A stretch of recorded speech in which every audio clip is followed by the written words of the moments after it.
ہمارے channel learn Quran with doctor Farhat Hashmi کو subscribe کریں اور بیل آئیکن کو آن کر دیں۔ رسول اللہ صلی اللہ علیہ وسلم نے فرمایا، جمعہ کے دن اور جمعے کی رات کو کثرت سے مجھ پر درود پڑا کرو، بس جو آدمی مجھ پر ایک دفعہ درود بھیجے گا اللہ اس پر 10 رحمتیں نازل کرے گا۔ ہر بالغ پر جمعہ کے لیے جانا ضروری ہے، اور ہر وہ شخص جس پر جمعہ کے لیے جانا ضروری ہے اس پر غسل ہے، یعنی اس کو لازمی غسل کرنا چاہیے، اللہ یہ کہ کوئی مجبوری ہو۔ تو آپ اپنا اسکیڈول اس طرح بنائیں نا کہ جیسے اگر آپ ہر روز نہاتے ہیں پھر تو کوئی مسئلہ نہیں، لیکن اگر آپ ایک دن چھوڑ کے ایک دن نہاتے ہیں تو آپ پھر اس طرح اسکیڈول کریں کہ جیسے آپ منڈے کو نہائے، پھر وینسڈے کو نہائے، پھر جمعے کو نہائے، پھر آپ سیٹرڈے سنڈے اگر نہیں بھی نہاتے پھر منڈے، تو اس طرح آپ جمعے کو مس نہیں کریں گے۔ یہ نہیں کہ جمعرات کو نہا کے جمعہ کو چھوڑ دیا یا جمعہ چھوڑ کے ہفتے کو نہائے، ایسا نہیں کرنا چاہیے۔ علماء نے غسل کے حکم کے بارے میں اختلاف کیا، بعض تو کہتے ہیں یہ واجب ہے، یعنی فرض کے درجے میں ہے، اور جمہور علماء یہ کہتے ہیں کہ مستحب ہے، پسندیدہ ہے، افضل عمل ہے۔ حدیث میں آتا ہے جس نے جمعے کے دن وضو کیا اس نے اچھا کیا، اور جس نے غسل کیا تو یہ افضل ہے۔ صفائی میں مبالغہ ہوتی نا، ویکلی صفائی آپ کو کرنی ہوتی ہے، یعنی جیسے ناخن وغیرہ کاٹتے ہیں یا پھر اپنے زائد بال وغیرہ اتارتے ہیں، تو یہ سب چیزیں اگر جمعے کے دن ہو تو زیادہ بہتر ہے۔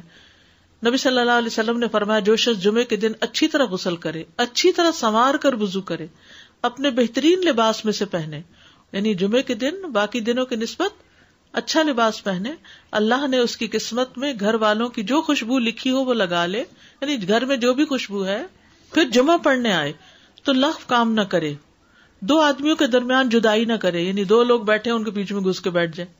اس جمعے اور دوسرے جمعے کے درمیان کے پورے ہفتے کے گناہ معاف کر دیے جاتے ہیں۔ پھر مسواک کرنا، جمعے کی سنتیں بتاتے ہوئے آپ نے فرمایا اور تم پر مسواک کرنا لازم ہے۔ اچھا لباس پہننا، نبی صلی اللہ علیہ وسلم نے فرمایا اگر ممکن ہو تو جمعہ کے لیے اپنے کام کاج کے کپڑوں کے علاوہ 2 کپڑے اور بنا رکھنے میں کیا حرج ہے، اسپیشل ڈریس رکھے جو جمعے کو ہی پہن لیں۔ خوشبو لگانا، یعنی خوشبو لگائے، حدیث میں آتا ہے چاہے وہ عورت کی خوشبو سے ہو، یعنی آپ کی اپنی نہیں، بیوی کی خوشبو پڑی ہو وہی لگا لو، لیکن لگاؤ۔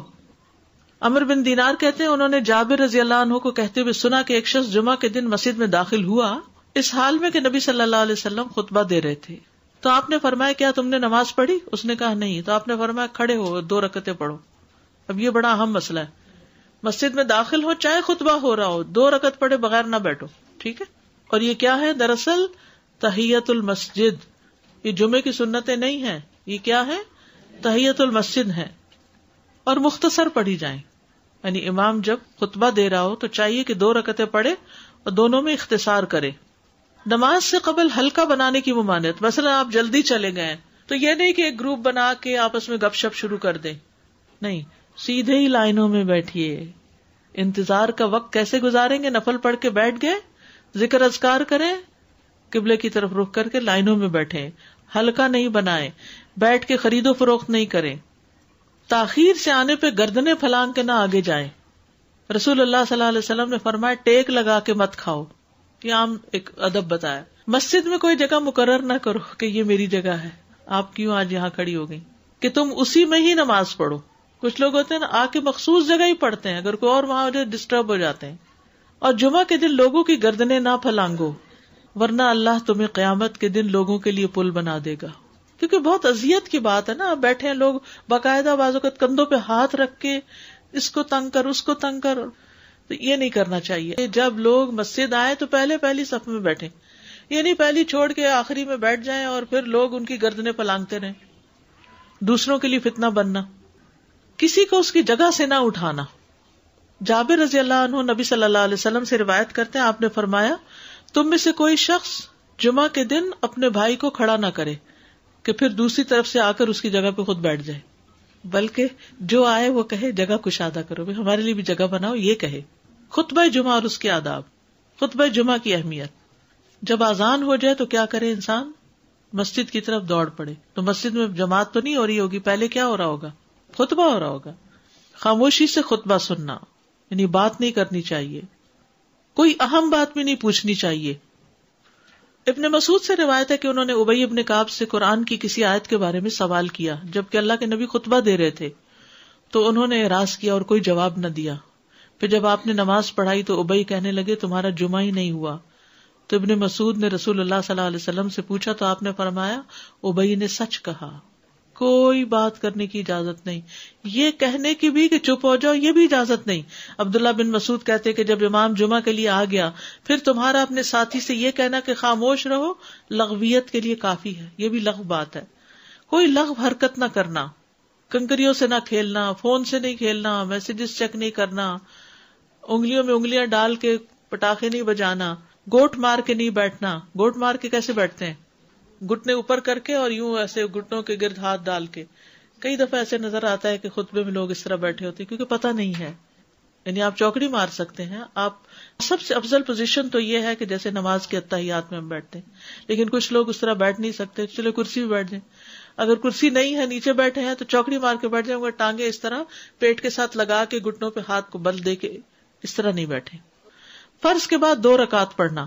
عبداللہ بن عمر سے روایت ہے انہوں نے رسول اللہ صلی اللہ علیہ وسلم کی نفل نماز کو بیان کیا اور کہا کہ آپ جمعے کے بعد کوئی نفل نماز نہیں پڑھتے تھے حتیٰ کہ واپس تشریف لے جاتے، پھر اپنے گھر میں 2 رکعت پڑھتے تھے۔ اب جو لوگ گھر نہیں جاتے تو پھر وہیں پر وہ پڑھ لیتے ہیں، ورنہ آپ صلی اللہ علیہ وسلم اپنی سنتیں وغیرہ گھر میں پڑھتے تھے۔ اور اسی طرح 4 بھی پڑھی جا سکتی، 2 بھی ہیں 4 بھی ہیں۔ آپ صلی اللہ علیہ وسلم نے فرمایا جب تم میں سے کوئی جمعہ پڑھ چکے تو اس کے بعد 4 رکعتیں پڑھے، یہ آپ کا حکم ہے۔ تو جب آپ کا 2 چیزیں ہوتی ہیں سمجھنے کے لیے، ایک آپ کا فعل ہوتا ہے اور ایک آپ کا حکم ہوتا ہے، تو ہمارے لیے کیا ہے جو آپ کا حکم ہو۔